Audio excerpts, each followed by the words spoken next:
Thank you, Mr. Chairman, and good morning, colleagues, and thank you to this sterling full table of witnesses that we have with us today.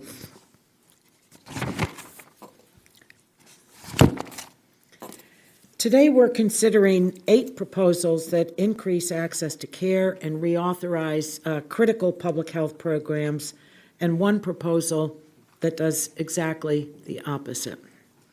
I'm pleased that my legislation, H.R. 3226, the Preemie Reauthorization Act, is included in the hearing, and I thank my co-leads, Representatives Miller Meeks, Kelly, Burgess, Blunt Rochester, and Kiggins, for their work on this important effort.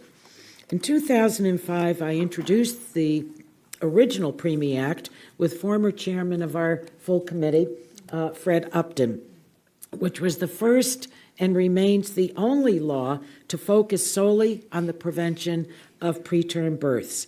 We need a swift reauthorization to ensure the successful programs created by this law can continue. 3226 will also improve future policy by studying the current gaps in our healthcare system that have led to the recent surge in preterm births and how we can address them. Excuse me. Our hearing will also consider critical bipartisan bills, such as the Preventing Maternal Deaths Reauthorization Act, the National Plan to End Parkinson's Disease, and the Firefighter Cancer Registry Reauthorization Act. See Kevin nodding there. But we're also considering a proposal that will damage the Children's Hospital's graduate medical education program irreparably by making hospitals choose between providing the standard care for children experiencing gender dysphoria or losing funding that keeps them afloat. There should not be a choice here. It should not be one or the other. For nearly 25 years, the CHGME program has trained half of general pediatricians and a majority of pediatric specialists. In California, CHGME program funds are used by 7 children's hospitals to train over 906 full-time pediatric residents annually. This is an extraordinary record.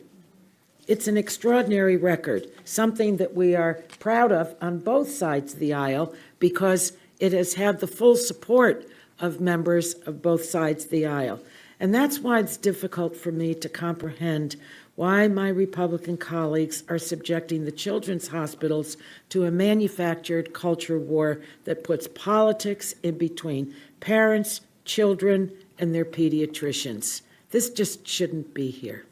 It just shouldn't be here.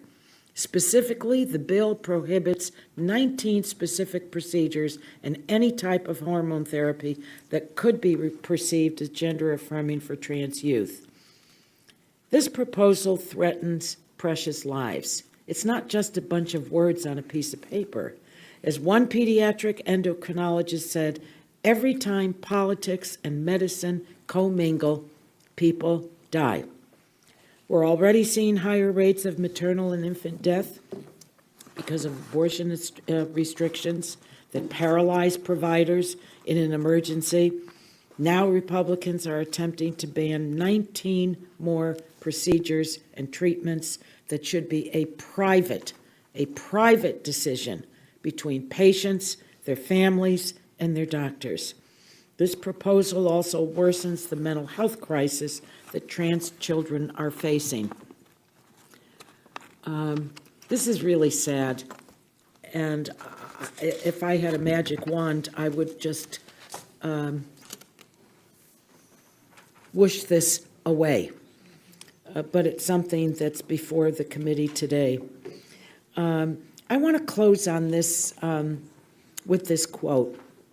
I was watching the news one night, and there was a Nebraska lawmaker, an independent, a woman, a mother, and this is what she said.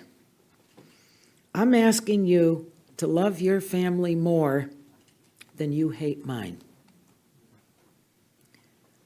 I hope that this issue will somehow not make it here. This doesn't belong here. We follow science. We have worked on a bipartisan basis to build and build and build across our healthcare system. So much of the decision-making is private. That's where it belongs. So thank you to our panel of experts that are here today, and I yield back.